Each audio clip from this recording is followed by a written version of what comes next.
আর বেগম বলছে স্বামী যান ঈদের নামাজ পড়বো, দামি শাড়ি লাগবে, ছেলে বলছে দামি কাপড় লাগবে, মেয়ে বলছে দামি কাপড় লাগবে, সবার জন্য দেওয়া হলো। কিন্তু ওই জায়গায় এতিম বাচ্চারা বসে আছে, কান্না করে, আমার বাপ নেই, আজকে আমাদের জন্য ঈদের মার্কেট হলো না, ঈদের দিনে পোশাক পেলাম না, বিধবা চোখের পানি ফেলে আর কাঁদে। এই অবস্থায় যদি আমরা তাদের দিকে নজর না দেই, তাহলে আমার ছেলে মেয়েকে আল্লাহ এতিম বানাতে পারেন কি পারেন না? পারেন কি পারেন না? যেহেতু আল্লাহ তাকেও বানাতে পেরেছেন, আমাকেও এতিম বানিয়ে দিতে পারে, আমার ছেলে মেয়েগুলি এতিম হয়ে কান্না করতে পারে। এই জন্য নবীকে যেহেতু টার্গেট করে বলছেন, হে নবী মোহাম্মদ, তুমি হলে এতিমদের সর্দার, অতএব তুমি এতিমদের সঙ্গে সৎ ব্যবহার করবে, ভালো ব্যবহার করবে। যদি তুমি ভালো ব্যবহার করতে পারো, আমি আল্লাহ তোমার উপরে খুশি হয়ে যাব। ঠিক সেই রকম কথা আমাদেরকেও আল্লাহ বলতে চেয়েছেন নবীজির মাধ্যমে। শুনে রেখে দাও, তোমরা যদি এতিমদের দেখাশোনা করো, লালন পালন করো, আল্লাহ রব্বুল আলামিন তোমাদেরকেও নবী মুহাম্মদের সঙ্গে পাশাপাশি কাছাকাছি জান্নাতে থাকার মতো সুযোগ করে দিবে। আমরা কি ভেবেছি? কেউ বলতে পারবেন যে ঈদের মার্কেট যখন কিনি, ভালো খাবার, ইফতারের ফল ফ্রুট যখন কিনে নিয়ে আসি, তখন নিজের জন্য নিয়ে আসি, প্রতিবেশী এতিম আছে, মিসকিন আছে, বিধবা আছে, তাদের জন্য একটু ফল ফ্রুট কিনে দেই, ঈদের দিনে তাদের জন্য একটা বাজার করে দেই, এইরকম ভাববান মানুষ কি সমাজে পাওয়া যাবে? খুব থাকলেও কম। ভাইয়া, একটু এতিমদেরকে অংশগ্রহণ করার চেষ্টা করার দায়িত্ব আমাদের, ইমানি কর্তব্য। আমার স্ত্রী আজকে স্বামী বেঁচে আছে, আমি বেঁচে আছি বলে তার দাম আছে, মরে গেলে তারও দাম কমে যাবে। আমি যখন মার্কেটিং করি তখন তো আমার জন্যই করি, আমার ছেলে মেয়ের জন্য করি, এতিমের জন্য করি না। কিন্তু আমার স্ত্রীকেও তো একদিন বিধবা বানিয়ে দিতে পারেন আল্লাহ, তখন কি অবস্থা হবে? কাজেই নারী পুরুষ আবাল বৃদ্ধা বনিতা যারা আছেন, সকলের কাছে অনুরোধ থাকবে, সকলেই নিজ নিজ অবস্থান থেকে আমরা একটু দায়িত্ববান হব, এতিমদের প্রতি, মিসকিনদের প্রতি, বিধবাদের প্রতি চেষ্টা করব তো। ভাই একটু আওয়াজ দেন তো, করব তো ইনশাআল্লাহ, ইনশাআল্লাহ। তাহলে একটা আপনাদের মেমোরির ভিতরে এতক্ষণ পরে একটা ইনস্টল করতে পারলাম যে আমাদেরকে এই কাজটা করা লাগবে। এবার আরেকটা পয়েন্টে চলে যাচ্ছি। আল্লাহর নবীকে আল্লাহ রাব্বুল আলামিন আবার টার্গেট করে বললেন, ওয়াজাদাকা যাল্লান ফাহাদা ওয়াজাদাকা আইলান ফাআগনা। আল্লাহ রাব্বুল আলামিন বলেন, হে নবী, আমি তোমাকে পথহারা অবস্থায় পেয়েছিলাম, তোমার কাছে সঠিক দিন ছিল না, আমি আল্লাহ তোমাকে সঠিক দিনের সন্ধান দিলাম। মানে হলো, আল্লাহর নবী যে বংশে জন্মগ্রহণ করেছিলেন, বংশের নাম হলো কুরাইশ বংশ। ওই কুরাইশ বংশ তদানীন্তন সময়ে তারা মূর্তির পূজা করত, মানে তারা মুশরিক ছিল। তাহলে মুশরিক ঘরে জন্মগ্রহণ করে আল্লাহ তাকে মুশরিকবাদী থেকে তৌহিদবাদী বানিয়ে দিলেন। আল্লাহ এই জন্য বলছেন, হে নবী মুহাম্মদ, আমি তোমাকে পথহারা অবস্থায় পাওয়ার পরে আমি তোমাকে সঠিক পথের সন্ধান দিলাম। এবার আসল জায়গাতে আসলাম। আল্লাহ রাব্বুল আলামিন বলেন, হে নবী, আমি তোমাকে দরিদ্রতা অবস্থায় পেয়েছিলাম, হে নবী, আমি তোমাকে সচ্ছল অবস্থায় কি তোমাকে দেই নাই? এবার বলবেন, নবী কি করে দরিদ্রতার সীমানা থেকে সচ্ছল অবস্থায় পৌঁছালেন? কারণ কি, কিভাবে একটু বলুন। এবার আপনাদেরকে বলে দিই, বিশ্ব নবী আমার নবী হওয়ার পূর্বে বহু লোকের বাড়িতে ছাগল চড়ানোর কাজ করেছেন, বহু লোকের বাড়িতে পানি তোলার, কুয়া থেকে পানি তোলার কাজ করেছেন। নবী আমার আম্মা জান খাদিজা রাদিয়াল্লাহু তাআলা আনহার বাড়িতেও তিনি ব্যবসায়িক হিসাবে কাজ করেছেন। এই অবস্থায় খাদিজা রাদিয়াল্লাহু তাআলা আনহা তিনি তাওরাতের হাফেজা ছিলেন, তিনি জানতেন শেষ জামানার একজন মহামানব হবে, নবী হবে, সেই মানুষটার চেহারা হবে এইরকম, তার ব্যবহার হবে এইরকমভাবে বিশ্ব নবীকে মিলিয়ে দেখেছেন। এটা সাধারণ কোনো মানুষ নয়, এটা পৃথিবীর অসাধারণ মানুষ। এই অবস্থায় আম্মাজান খাদিজা রাদিয়াল্লাহু তাআলা আনহা বিশ্ব নবীকে বিবাহের অফার দিলেন, বিবাহের অফার দেওয়া হলো। এই অবস্থায় আল্লাহর নবী বিবাহ করার জন্য নিজে স্বীকৃতি প্রদান করতে পারলেন না, কারণ তিনি চাচার কাছে লালন পালন। এবার চাচা আবু তালেবও মনে মনে ভাবতেন, যদি আমার ভাতিজা যদি একটা ভালো ব্যবসা যদি খুঁজে নিতে পারে, ব্যবসায়িক যদি আমি বানিয়ে দিতে পারি, আর একটা ভালো পাত্রী দেখে যদি আমি বিয়ের ব্যবস্থা করে দিতে পারতাম, তাহলে কতই না ভালো হতো। আমি আর কতদিন বাঁচব, কতদিন আর দায়িত্ব নিয়ে থাকব। এবার আল্লাহর নবীকে আম্মাজান খাদিজা যখন বিয়ের অফার দিলেন বাই মাধ্যমে, আল্লাহর নবী কিছু না বলতে পেরে বলছেন, ঠিক আছে চাচার সঙ্গে আলোচনা হবে। আল্লাহর নবীকে এবার আল্লাহর নবী নিজের চাচার সঙ্গে আলোচনা করলেন, বা তাদেরকে আলোচনা করার জন্য বললেন। এবার চাচা আবু তালিব বিশ্ব নবী এবং মা খাদিজা রাদিয়াল্লাহু তাআলা আনহার বিয়ের ব্যাপারে রাজি হয়ে গেলেন। দিন ধার্য কমপ্লিট হলো, বিবাহ শাদী হয়ে গেল। এবার বিবাহ শাদী যেদিন হবে, বাসর রাত, ফুলসজ্জা রাত্রিতে, এদিকে স্ত্রী আনন্দ করবে নিজের নতুন স্বামীকে পাবো, আর স্বামী আনন্দ করবে নিজের স্ত্রীকে কাছে পাবো।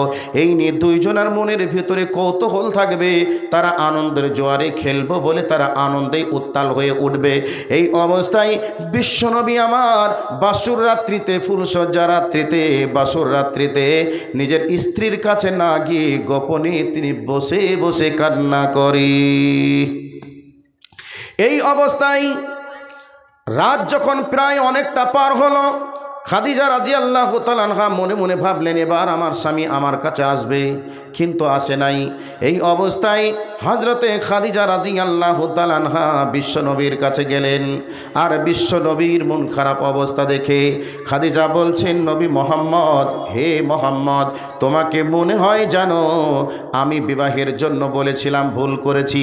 আমি তোমার মনিব হয়ে তোমাকে আমি বিবাহের পয়গাম দিয়েছিলাম, অফার দিয়েছিলাম, তুমি নাকচ করতে পারোনি। হয়তো তোমার ইচ্ছার বিরুদ্ধে বিয়েটা হয়ে গেছে, তুমি আমার ওপরে সন্তুষ্ট নও।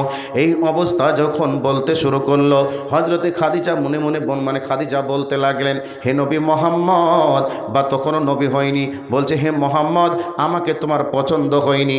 যেহেতু আমার থেকে তুমি বয়সে ছোট, আমি তোমার থেকে বয়সে বড়, অতএব আমাকে তোমার পছন্দ হয়নি। আমি বলেছিলাম তোমার মতের বিরুদ্ধে হলেও তুমি নাকচ করতে পারোনি, যেহেতু আমি তোমার মনি বা তুমি আমার কর্মচারী, এই জন্যে তুমি হয়তো রাজি হয়ে গেছো। এই অবস্থার কথাটা যখন বললেন, হযরতে খাদিজার কথা শুনে নবী আমার বললেন, হে খাদিজা, তুমি যে কথা বলছো আসলে এই কথা সত্য নয়, কথাটা ভুল। আমি কেন মন খারাপ করে বসে আছি আর আমি কেন এবার কান্না করি, তুমি কারণ জানো না। এবার খাদিজা বলছেন, বলো তোমার কারণ কি, কেন তুমি মন খারাপ করে বসে আছো? আমি তোমার নতুন বউ, আর তুমি হলে আমার নতুন স্বামী, তোমাকে আমি আনন্দ দিব, তুমি আমার আনন্দ পাবে। এরপরে তুমি কেন মন খারাপ করে বসে আছো, তুমি বলো। এই অবস্থায় নবী আমার বলছেন, খাদিজা, আজকের দিনে সব থেকে যিনি বড় আনন্দিত হতেন, খুশি হতেন, তিনি হলেন আমার মা। আমার মা আজকে দুনিয়ার বুকে বেঁচে নেই। আমার মা যদি বেঁচে থাকতেন তাহলে আনন্দ করে তোমাকে বুকে টেনে নিয়ে তোমার গালে দুইটা চুমা দিত আর তোমাকে আদর করত। কিন্তু খাদিজা, আমার মাকে আমি হারিয়েছি, তুমি আজকে শাশুড়ির ভালোবাসা থেকে তুমি বঞ্চিত হয়ে গেলে। তারপরে যিনি খুশি হতেন তিনি হলেন আমার আব্বা। আমার আব্বাও দুনিয়াতে নেই। আজকে আমার আব্বা তোমাকে বৌমা হিসাবে কাছে পেয়ে কতই না খুশি হতো, আনন্দ করত। কিন্তু তুমি আজকে দ্বিতীয় আনন্দের লোকটাকে হারিয়েছ। তুমি আজকে শ্বশুরের ভালোবাসা থেকে বঞ্চিত হয়েছ।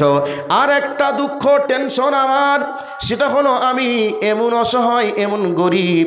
আমি যে তোমাকে বিবাহ করেছি আনন্দ করে, খুশি হয়ে তোমার হাতে কিছু তুলে দিব, কিন্তু আজকে আমার কাছে দেওয়ার মতো কোনো ব্যবস্থাই নেই। আমি অসহায়, আমি গরিব মানুষ। এই অবস্থায় হযরতে খাদিজা রাদিয়াল্লাহু তাআলা আনহা তিনি বুঝতে পেরে নবীজিকে সান্ত্বনা দেওয়ার জন্য বলতে লাগলেন, ও নবী মোহাম্মদ, তুমি শুনে রেখে দাও, আমার টাকার অভাব নেই, আমার গাড়ির অভাব নেই, আমার বাড়ির অভাব নেই রে মোহাম্মদ। আমার এত সম্পদ থাকার পরে তুমি কেন টেনশন করবে, দুঃখ করবে? আমার সম্পদগুলি সব তোমার হাতে দায়িত্ব দিয়ে দিলাম, তোমাকে দায়িত্বশীল বানিয়ে দিলাম। অতএব এই সম্পদগুলি নিয়ে তোমার যা মনে চাইবে তুমি করবে।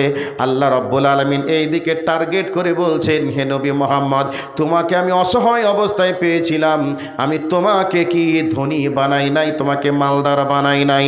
হযরতে খাদিজা রাদিয়াল্লাহু তাআলা আনহু সম্পদগুলি যখন নবীকে ট্রান্সফারের কথা বললেন, তখন নবীজি বলছেন, খাদিজা রে তুমি শোনো, তুমি আজকে আমাকে হয়তো তুমি আবেগের বশবর্তী হয়ে তুমি বলছো দেওয়ার জন্য, তবে আমি নবী মুহাম্মদের একটা স্বভাব খারাপ আছে, আমার চোখের সামনে একটা বিধবা বসে কাঁদবে সহ্য করতে পারবো না, একটা ইয়াতিম বসে কাঁদবে সহ্য করতে পারবো না, একজন অভাবী বসে কাঁদবে যন্ত্রণা নিয়ে ভুগবে আমি মেনে নিতে পারবো না।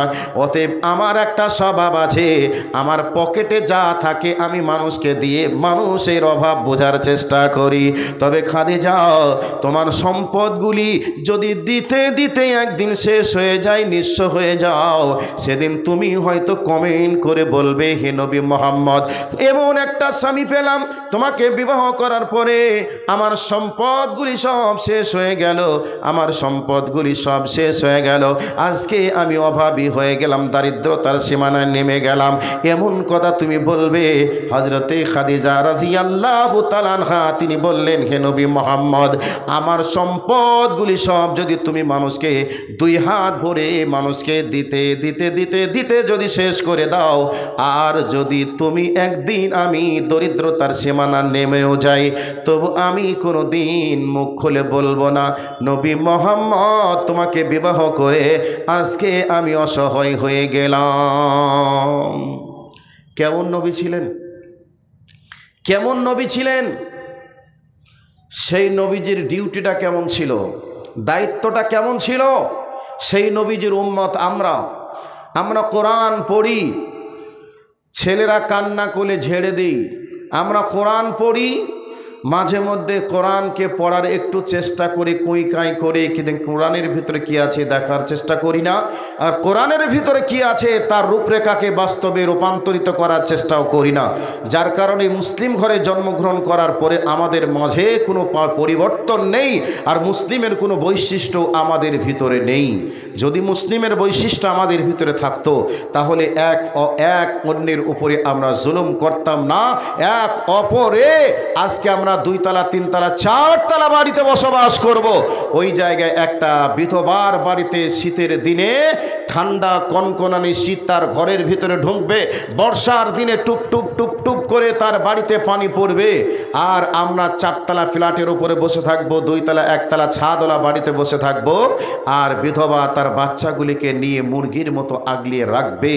আজকে যদি আমরা একটু ভাববান হতাম, 10 জন মিলে 20 জন মিলে কি একটা বিধবার বাড়ি বানিয়ে দেওয়া যায় না? আজকে 10 জন মিলে একটা অসহায় ছেলে ইয়াতিমকে সমাজ মিলে আমরা কি মানুষ করতে পারি না? অবশ্যই পারি, কিন্তু আমরা করব না। নিজের জন্য আমরা ব্যস্ত, অন্যের জন্য ব্যস্ত কেন হব? এইরকম ভাবনা চিন্তা আমাদের চলে কি চলে না? চলে। এবার আল্লাহ বলছেন কি শুনে রাখুন। আল্লাহ রাব্বুল আলামিন বলেন, الذي خلق الموت والحياة ليبلوكم أيكم أحسن عملا وهو العزيز الغفور। আল্লাহ রাব্বুল আলামিন বলেন, হে পৃথিবীর মানুষ, আমি আল্লাহ তোমাদেরকে হায়াত এবং মওত দিয়ে দুনিয়াতে পাঠিয়েছি রে। আমি আল্লাহ তোমাদেরকে হায়াত এবং মওত দিয়ে এই জন্য পাঠিয়েছি, দুনিয়াতে গিয়ে কে কতটুকু ভালো আমল করবে এটা দেখার জন্য আমি আল্লাহ তোমাদেরকে দুনিয়াতে পাঠিয়েছি। যদি আমরা ভালো আমল করি, এই আমল করার কারণে আল্লাহ রাব্বুল আলামিন আমাদেরকে ডান হাতে সার্টিফিকেট প্রদান করবে, আমল নামা দিবেন, আর বিনিময়ে আল্লাহ রাব্বুল আলামিন আমাদেরকে জান্নাতবাসী করবেন। আর এই দুনিয়াটা এসে যদি আমরা পরীক্ষা মনে না করে নিজের ইচ্ছা মতো চলি, তাহলে আমাদেরকে পরকালে জাহান্নামে যাওয়া লাগবে। আল্লাহ রাব্বুল আলামিন কোরআনুল কারীমের সূরাতুল মুদ্দাসসিরের ভিতরে কয়েকটি পয়েন্ট করেছেন। এই পয়েন্টের মধ্যে আপনাকে একটা পয়েন্টের কথা শুনিয়ে দিই। মানুষ যে জাহান্নামে যাবে, মানুষ জাহান্নামে যাওয়ার অনেক কারণের মধ্যে একটা কারণ হবে, আপনাকে বলে দিই, শুনে নেন। আল্লাহ রাব্বুল আলামিন বলেন, ফি জান্নাতি ইয়াতাসাআলুন আনিল মুজরিমিনা মা সালাকাকুম ফি সাকার। আল্লাহ রাব্বুল আলামিন বলেন, জান্নাতীরা জাহান্নামীদের কান্নার চিৎকার আওয়াজে অতিষ্ঠিত হয়ে যাবে। জান্নাতীরা এবার জাহান্নামীদের জিজ্ঞাসা করবে, জাহান্নামীরা কেন তোমরা এই সাকার নামক জাহান্নামে এসেছো, আর কেনই বা কান্না করছো, কারণ কি বলো? এই অবস্থায় তারা 2-3টা কারণ বলবে। সেই কারণের মধ্যে একটা কারণ হবে অকালু আলাম নাকু নুতিমুল মিসকিন। সেই দিন জাহান্নামের আগুনে পোড়ার কয়েকটা কারণের মধ্যে একটা কারণ তারা বলবে, আমরা দুনিয়াতে মিসকিনদের খাবারের ব্যাপারে উৎসাহিত ভূমিকা পালন করিনি, আর মিসকিনদেরকে আমরা খাদ্যদানের ব্যাপারে কাউকে উৎসাহিতও করিনি। এই অপরাধ করার কারণে আজকে এই সাকার নামক জাহান্নামের আগুনে আমাদেরকে পুড়তে হচ্ছে। আমার ভাই, আমার বন্ধুরা, আমার মা খালা বোনেরা, আপনাদেরকে এবার একটা হাদিসে নিয়ে চলে যাব। এবার ভালো করে কান করে শুনে নেবেন। আজকে হচ্ছে বাৎসরিক বাৎসরিক একটা জালসা আপনাদের মসজিদের জন্য। আপনারা মনে করে নেন এই সমাজটা যত ছোট হোক, 50 ঘর মিলে একটা সমাজ হবে, কিন্তু 50 ঘরের থেকে ছোট নয়, 50 ঘর মনে করে নেন। এই 50 ঘরের সমাজ, আর এই সমাজের প্রত্যেক জনের একটা করে বাড়ি আছে না নেই? একটা করে বাড়ি আছে। যে যেমন মানুষ তার তেমন বাড়ির ডিজাইন স্টাইল, কিন্তু 50 জন মানুষ মিলে আল্লাহর ঘর তৈরি করতে গিয়ে তখন আমরা অভাবী হয়ে যাই, দুর্বল হয়ে যাই, অসহায় হয়ে যাই। কথা বলুন, ঠিক বললাম না ভুল বললাম? আমার ভাই, আমার বন্ধুরা, এবার আপনাদেরকে একটা হাদিস দিয়ে দিই, ভালো করে শুনে নেন। মা খালা বোনেরা, আপনাদেরকে আমার পূর্বের আলোচক বক্তা তিনিও বলছিলেন যে আপনাদেরকে প্রত্যেকটা মাসে মাননীয় মুখ্যমন্ত্রী মমতা ব্যানার্জি আপনাদেরকে একটা করে 1000 টাকা দেয়। যদি আপনারা একটা মাসের টাকা যদি মসজিদের জন্য দিয়ে দেন, কি অসুবিধা হবে?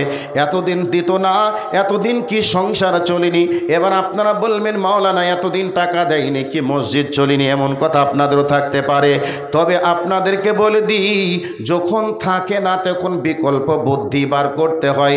তখন হয়তো মনে করতো যে আমাদের টাকা নেই, মসজিদ চট দিয়ে গড়তে হবে, আমাদের টাকা নেই, মসজিদকে টিন দিয়ে বানাতে হবে, মসজিদকে টাইল দিয়ে বানাতে হবে, এইরকম একটা ফর্মুলা থেকে যায়। কিন্তু যখন মানুষের কাছে টাকা হয়ে যায়, তখন আর মেঝে ইট দিয়ে মানুষ মসজিদকে বানাতে চায় না, মার্বেল টাইলস দিয়ে সুন্দর করে বানাতে চায়। আমার মা বোনেরা, এবার আপনাদেরকে বলে দিই, একটা করে 1000, 50, 500 করে টাকা আপনাদের কাছে যদি থাকে, দেওয়ার মতো আছে কিনা একটু ভালো করে চিন্তা ভাবনা করে নেবেন।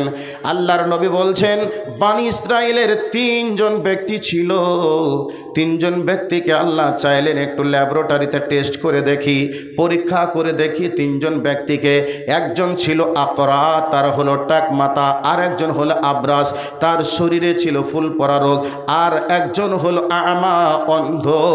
আল্লাহ বলছেন তিনাদেরকে 3 জনকে পরীক্ষা করার জন্য আমি ফেরেশতা পাঠালাম। ফেরেশতা চলে গেলেন।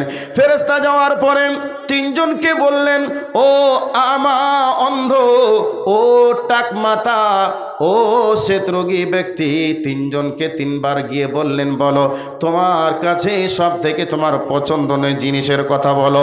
এই অবস্থায় বলছে, টাকমাতা বলছে, যেমন আমাদের পার্শ্ববর্তী রাজ্য, যেই রাজ্যটার নাম হলো উত্তরপ্রদেশ, ওই উত্তরপ্রদেশের একজন টাকলা আছে, ওকে সবাই টাকলা বলে টাকলা বলে আমরা জানি। আবার আরেকজন স্বরাষ্ট্রমন্ত্রী আছে, তাকেও আমরা টাকলা বলি। বন্ধুরে, মাথার যদি চুল না থেকে মানুষ তাকে হেয় প্রতিপন্ন করে টাকলা বলে জানে। আবার যদি বিবাহের আগে যদি চুল পড়ে যায়, তাহলে অনেক মেয়ে তাকে বিবাহ করতে পর্যন্ত চায় না, অপছন্দ করে কি করে না? ঠিক ওই টাক মাতাম ওই অবস্থায় ফেরেশতার কাছে বলল যে আমার কিছু চাই না, তবে আমি যেটা চাই সেটা হলো, যদি আমার মাথায় চুল গজিয়ে যেত তাহলে ভালো হতো, কারণ আমাকে মানুষ টাকলা বলে অপমান করে। এবার ফেরেশতা তার মাথায় হাত বুলিয়ে দিলেন, চুল গজিয়ে গেল। এবার ফেরেশতা বললেন, তুমি বলো তোমার দুনিয়াতে সব থেকে কোন জিনিসটা তোমার পছন্দ, তুমি বলো। তিনি বললেন, আমার জন্য পছন্দ হলো একটা উট। যদি আমাকে উট দেওয়া হয় তাহলে আমি খুশি হয়ে যাব। একটা উট দেওয়া হলো, তার জন্য বরকতের দোয়া করে দিলেন। অল্প দিনের মধ্যে উট যেন পাল ভর্তি হয়ে গেল, মাঠ ভর্তি হয়ে গেল। এবার যেই ব্যক্তি আবরাস, যেই ব্যক্তি শ্বেত রোগী কুষ্ঠী রোগীর কাছে গেলেন, কুষ্ঠী রোগীকে বললেন, ভাই তুমি কি চাও বলো। বলছে, যদি আমার চামড়ার সমস্যাটা দূর হয়ে যেত, আমার চামড়াটা যদি ভালো হয়ে যেত খুশি হতাম। হাত বুলে দিলেন, ভালো হয়ে গেল। বলো তোমার কি চাই। তিনি বললেন, গরু চাই। গরু দেওয়া হলো, গরু বরকতের দোয়া করে দেওয়া হলো। অল্প দিনের মধ্যে গোয়াল ভর্তি হয়ে গেল, পার ভর্তি হয়ে গেল, মাঠ ভর্তি হয়ে গেল। এবার চলে গেলেন এবার চলে গেলেন আমা অন্ধ ব্যক্তির কাছে।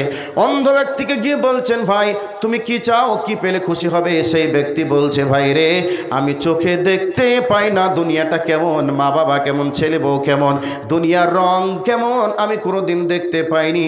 যদি আল্লাহ আমাকে চোখ দিতেন তাহলে আমি খুশি হয়ে যেতাম। ফেরেশতা হাত বুলিয়ে দিলেন, চোখ ভালো হয়ে গেল, দুনিয়া দেখতে লাগলো।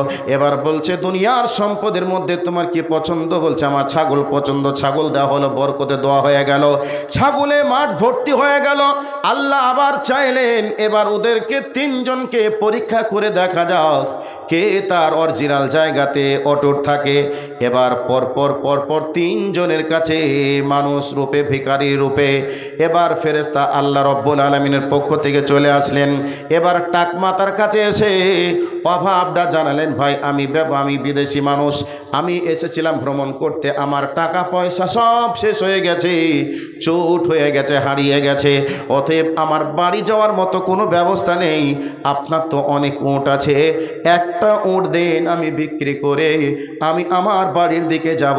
একটা সময় ছিল আপনার কোনো সম্পদ ছিল না, আপনি ছিলেন টাকমাতা, আপনাকে টাকমাতা বলে ডাকতো। অতএব আপনি যদি আজকে একটা উট দিয়ে দেন তাহলে আমারও ভালো হয়ে যাবে, আমি আজকে অসুবিধা থেকে আমার সুবিধা হবে। সে ব্যক্তি অতীতকে ভুলে গিয়ে বলছে, কে বলেছে আমি গরিব ছিলাম, কে বলেছে আমি টাকমাতা ছিলাম না, আমি গরিবও ছিলাম না, টাকমাতাও ছিলাম না, আমরা বংশ পরম্পরায় ধনী, এই সম্পদ আমাদের বংশ বাপদাদার কাছ থেকে আসছে। তো ফেরেশতা বললেন, যদি তোমার দাবি সত্য হয়, তুমি যদি সত্যবাদী হও তাহলে তোমার সম্পদ থাকবে, আর তোমার যদি দাবিতে মিথ্যা হও তোমার সম্পদ ধ্বংস হবে এবং তুমি যেমন ছিলে তেমনই হবে। আচ্ছা বলুন, ফেরেশতা যদি এই অভিশাপ করে, তার সম্পদ থাকবে না তার মাথার চুল থাকবে? আল্লাহ নিতে পারেন না? ভাই কথা কেন বলছেন? আল্লাহ নিতে পারেন কে পারেন না? পারেন। ঠিক আবার তেমনিভাবে ফুল পড়া ব্যক্তির কাছেও গেলেন, ফুল পড়া ব্যক্তিকেও গিয়ে বললেন, ফুল পড়া ব্যক্তিও বলল, না আমি গরু দিতে পারবো না। অনেক সময় আমরা বলি না, সাহস কত, 10 টাকা, 1 টাকা, 2 টাকা, 5 টাকা চাই, মানা যায়। বলবে 100 টাকা দাও, মনে হচ্ছে যেন টাকা আমার বাড়িতে রেখে গিয়েছিল। ফকির মিসকিনরা যদি একটু সাহায্য চাই, 20-50 টাকা দাও, হ্যাঁ 20-50, এত বড় মুখের ফাট, 5-10 টাকা চাই, মানা যায়, 50 টাকা চাই, এরকম বলে আমরা তাচ্ছিল্য করে অপমান করি কি করি না? করি। ঠিক তেমনিভাবে ওই ফেরেশতাকে ওই টাকমাতা এবং শ্বেতরোগী অপমান করলো, তাদের অতীতের কথা ভুলে গেল, তারা ওই ব্যক্তিকে অপমান করে তাড়িয়ে দেওয়ার চেষ্টা করলো। তো ফেরেশতা তাদের জন্য অভিশাপ করলো, অতীতের নেই হয়ে যাওয়ার কথা আল্লাহকে জানালো, তাদের সম্পদ হারা হলো, টাকমাতা হলো, এবং আবরাস যে ব্যক্তি শ্বেতরোগী ফুল পড়া, আবার তার চামড়ায় ফুল পড়া যেমন ছিল তেমনি হয়ে গেল। এবার চলে গেলেন ওই আমা অন্ধ ব্যক্তির কাছে। অন্ধ ব্যক্তিকে গিয়ে বলছেন, ভাই আমি বিদেশি মানুষ, আমার কাছে টাকা পয়সা যা ছিল সব নষ্ট হয়ে গেছে, হারিয়ে গেছে, আমি বহু দূর যাব, বাড়িতে যাওয়ার মতো আমার কাছে ভাড়া ভুড়ি তেমন কিছু নেই, তুমি যদি একটা ছাগল আমাকে দয়া করে দিতে তাহলে আমি একটা ছাগল বিক্রি করে আমি আমার কাজ পূরণ করতে পারতাম, বাড়ি যেতে পারতাম। এই অবস্থায় অন্ধ ব্যক্তি বললেন, ভাই একটা ছাগল কেন নিবে, আমার মাঠ ভর্তি ছাগল আছে, তোমার কাজের জন্য যতটা ইচ্ছা তুমি নিয়ে যাও। এক সময় আমি গরিব ছিলাম, এক সময় আমি অন্ধ ছিলাম, চোখে দেখতে পেতাম না, আমি গরিব ছিলাম, আমার কাছে তেমন কিছু ছিল না, আমার আল্লাহ আমার চোখকে ফিরিয়েও দিয়েছে, আমাকে অনেক সম্পদের মালিকও বানিয়েছে, কাজেই আমার সম্পদ থেকে আপনার একটা নয় আপনার প্রয়োজন মতো নিয়ে যান। ফেরেশতা তখন বললেন, ভাই আমি ভিখারি নয়, আমি সাহায্য চানেওয়ালাও নয়, আমি আল্লাহ পাকের পক্ষ থেকে ফেরেশতা রূপে এসেছিলাম, মানুষ রূপে ভিখারি সেজে ফেরেশতা হিসাবে এসেছিলাম, কিন্তু তোমাদের তিনজনকে পরীক্ষা করতে, তিনজনের মধ্যে তুমি পাশ করলে আর দুইজন ফেল করেছে, তারা অতীতের নেই হয়ে গেছে, আর তোমার সম্পদকে আল্লাহ বাড়াতেই থাকবে। কাজেই আল্লাহ সুবহানাহু ওয়া তাআলা মুমিনদেরকে সদা সর্বদাই আল্লাহ পাক পরীক্ষা করেন। মুমিন যখন ভালো কিছু পেয়ে যায় তখন আলহামদুলিল্লাহ বলে শুকরিয়া আদায় করবে, আর মুমিন যখন বিপদে পড়ে যায়, মুসিবতে পড়ে গেলে তারা ধৈর্য ধারণ করবে, এটা মুমিনের বৈশিষ্ট্য। কাজেই আমাদের জীবনটা সর্বক্ষণের জন্য পরীক্ষা, এই পরীক্ষা কখন কিভাবে আসবে জানা যাবে না। সেই পরীক্ষায় যদি ফেল করি আখিরাতও ধ্বংস, দুনিয়াও ধ্বংস, আর পরীক্ষায় যদি আমরা পাস করি দুনিয়াও সফল, আখিরাতও সফল।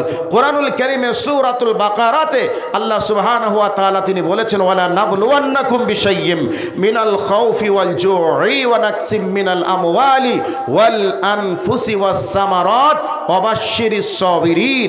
আল্লাহ পাক বলছেন, আমি তোমাদেরকে অভাব দিয়ে, ভয় দিয়ে, দরিদ্রতা দিয়ে আমি তোমাদেরকে পরীক্ষা করি। এর প্রেক্ষাপট অনেক লম্বা চওড়া, আমি আর লম্বা চওড়া প্রেক্ষাপটে যাব না। আমি আপনাদেরকে বলতে চাই, একজন উঠবে না, বসেন তো। আল্লাহ পাক আমাদেরকে সদা সর্বদাই তিনি পরীক্ষা করতে চান। এই পরীক্ষা কখন কিভাবে আসবে এটা আল্লাহ পাকই জানেন, আমরা জানি না। তো আমাদেরকে মসজিদ তৈরি করার ব্যাপারে পরীক্ষা হতে পারে, ফকির মিসকিন দিয়ে পরীক্ষা করতে পারেন, ঝড় আযাব গজব বিপদ দিয়ে পরীক্ষা করতে পারেন, তবে সদা সর্বদাই আমাদেরকে পরীক্ষার প্রস্তুতি নিয়ে থাকতে হবে। তবে আজকে আপনাদের আয়োজিত সভা মসজিদ, এই মসজিদের জন্য আল্লাহ পরীক্ষা করে বলতে চাচ্ছেন, তোমরা 45 ঘর 50 ঘরের লোক তো কি হয়েছে, তোমরা মনে করবে 45 ঘর মানুষ মিলে কি করে মসজিদ বানাবো, এটা তোমরা মনে করতে পারো। তবে নিজের বাড়িটা নিজে কিভাবে বানিয়েছো, নিজের বাড়িটা বানানোর সঙ্গে তো কারো সময় তো কারো সঙ্গে সাহায্য চাওয়া লাগেনি। 45 জন মানুষ মিলে যদি 50,000 করে দাও, 20,000 করে দাও, তাহলে মসজিদে কি আর নিতে পারবে? অনেক টাকা হয়ে যাবে। আর নিজের বাড়িটা বানাতে গিয়ে তুমি যদি অভাবী একবারেই হয়ে যাও, তবু তোমার মিনিমাম 1 লক্ষ টাকাও তো খরচ হয়েছে, 2 লক্ষও তো হয়েছে, 5 লক্ষও তো হয়েছে। কাজেই তুমি আমার ঘরটা বানানোর জন্য 10টা হাজার তুমি দিতে পারবে না বছরে, 5টা হাজার তুমি দিতে পারবে না, 1টা হাজার তুমি দিতে পারবে না, অবশ্যই দিতে পারবে। আল্লাহর কাছে যদি এই পরীক্ষা চলে আসে আল্লাহর পক্ষ থেকে, তাহলে আমাদের বিপদ আছে না নেই? আমাদের বিপদ আছে না নেই? আমাদের বিপদ আছে, কিন্তু আমরা পরীক্ষা তো মনে করি না, আমরা মনে করি দেব না, যতটুকু পারছি এতটুকুই দিব, এর বেশি কিছু না, এরকম ভাবি। কিন্তু আল্লাহ বলছেন, তোমার সামর্থ্য অনুযায়ী তুমি আমার রাস্তায় খরচ করো। লান তানালুল বিররা হাত্তা তুনফিকু মিম্মা তুহিব্বুন। আল্লাহ পাক বলছেন, অতক্ষণ তোমাদের দানকে আল্লাহ কবুল করবেন না যতক্ষণ মহাব্বতের জিনিসকে তোমরা দান না করবে। কাজেই আল্লাহ আমাদেরকে যে হালাতে রেখেছেন, সে হালাতে থেকে আল্লাহর পরীক্ষার জন্য আমরা একটু প্রস্তুতি গ্রহণ করব, আল্লাহকে দান করার চেষ্টা করব। বিনিময়ে আমরা এই দানের জন্য কিয়ামতের ময়দানে আমাদের এই দান আমাদেরকে জান্নাত পর্যন্ত পৌঁছে দেওয়ার দায়িত্ব পালন করবে। এ দাবি দানের থাকবে, আমাদেরকে দানের দিকে আগিয়ে যেতে হবে। নবীজি, আল্লাহ পাক নবীজির মাধ্যমে জানিয়েছে, মান বানা আল মসজিদ লিল্লাহি বানাল্লাহু লাহু বাইতান ফিল জান্নাহ। দুনিয়াতে কেউ যদি আমার কোনো গোলাম, আমার কোনো বান্দা যদি আমার ঘর মসজিদ বানায়, আমি আল্লাহ আমার ওই বান্দার জন্য জান্নাতে ঘরটা রিজার্ভ করে রাখবো। এ কথা আমার আল্লাহ বলেছেন। মা বোন, আপনাদের সম্পর্কে এবার একটা কথা বলে দিই, এই কথাটা বলে দিলে আপনাদের কাছে লক্ষ্মীর ভাণ্ডারের টাকা যদি এসে যায় তাহলে হয়তো দিয়ে গেছেন, আর যদি বলে না দেইনি, তাহলে দেখি কোনো মায়ের মন নরম হয় কি না, একটু দেখি, তাতে পাশে তুমি আমার কাছে যা চাইবে আমি তোমাকে তাই দেব। রানী জুবেদা বলছেন, আমি যা চাইবো তাই দিবে তো? তো বলছে, আরে দেব না মানে? অবশ্যই দেব, তুমি আমার স্ত্রী, তোমার আমি স্বামী, আর তুমি চাইবে আমি দেব না, এটা কি হতে পারে? অবশ্যই দেব। তো মেয়েটা কত দামি, মেয়েটা কত জ্ঞানী। দেখুন, আমাদের মা বোনরা হলে বলতেন, আমাকে একটা সোনার নেকলেস দিতে হবে, হাতের জুটি চুড়ি দিতে হবে, গলার একটা হার দিতে হবে, কানের একটা কানের দিতে হবে, এইরকম বলে চাইতেন, বা দামি একটা কাপড় চাইতেন। আমাদের মা বোনরা এরকমই চাই, স্বামী যখন একটু আনন্দ খুশি থাকে কিছু দিতে চাই, তখন সে নিজে আরও একটু বেশি করে আবদার করে, করে কি করে না করে। কিন্তু বাদশাহ হারুন আল রশিদ যখন এই অফারটা দিলেন, তখন বাদশাহ হারুন আল রশিদের স্ত্রী বলছেন, হে আমার প্রাণপ্রিয় স্বামী, আমি মক্কা আল মুকাররমা মদিনা আল মানওয়ারা ভ্রমণ করেছি। আমি ওই আরাফাতের ময়দানে দেখেছি, জাবালের রহমতের কাছে আমি দেখেছি হাজিরা হজ পালন করার জন্য আসে। ওই হাজিরা হজ পালন করতে এসে প্রচণ্ড রোদের তাপে তাদের থাকতে কষ্ট হয়, তাদের উজু করার এবং পানি পান করার প্রচণ্ড সমস্যা হয়। এই প্রচণ্ড রোদের তাপে মরুভূমির ভিতর দিয়ে তাদেরকে চামড়ার মশকে করে পানি নিয়ে দৌড়াদৌড়ি করতে হয়। অতএব ওই পানির অভাবে অনেক মানুষ ত্রাহি ত্রাহি করে। আমি আপনার কাছে একটা দাবি করছি, এই দাবিটা যদি পূরণ করে দেন তাহলে আমি খুশি হব। এই অবস্থায় বাদশাহ হারুন আল রশিদ বলছেন, বলো কি বলছো, তুমি কি চাও আমি দেব। বাদশাহ হারুন আল রশিদের স্ত্রী রানী জুবেদা বলছেন, আমার বাড়ি হলো বাগদাদ, এই বাগদাদ থেকে ওই জাবালে রহমত আরাফাতের ময়দান পর্যন্ত পানির জন্য একটা ড্রেন করে দিতে হবে, ক্যানেল তৈরি করে দিতে হবে। আর ওই ড্রেন বা ক্যানেলের নাম হবে নাহারে জুবেদা। আমার ভাই, আমার বন্ধুরা, আমার মা খালারা, যারা হজ করতে গিয়েছেন, যারা উমরা পালন করতে গিয়েছেন, দেখবেন ওই জাবালের রহমতের নিচে ছোট্ট ছোট্ট গর্তর মতো হয়ে আছে। যারা ভালো মুআল্লিম থাকবে তারা আপনাকে বুঝিয়ে দিতে পারবে। আবার জাবালের রহমত থেকে মিনার ময়দানের এই দিকে আস্তে আস্তে পাহাড়ের কিনারে কিনারে মাঝে মধ্যে দেখবেন ওই গর্তগুলি আছে।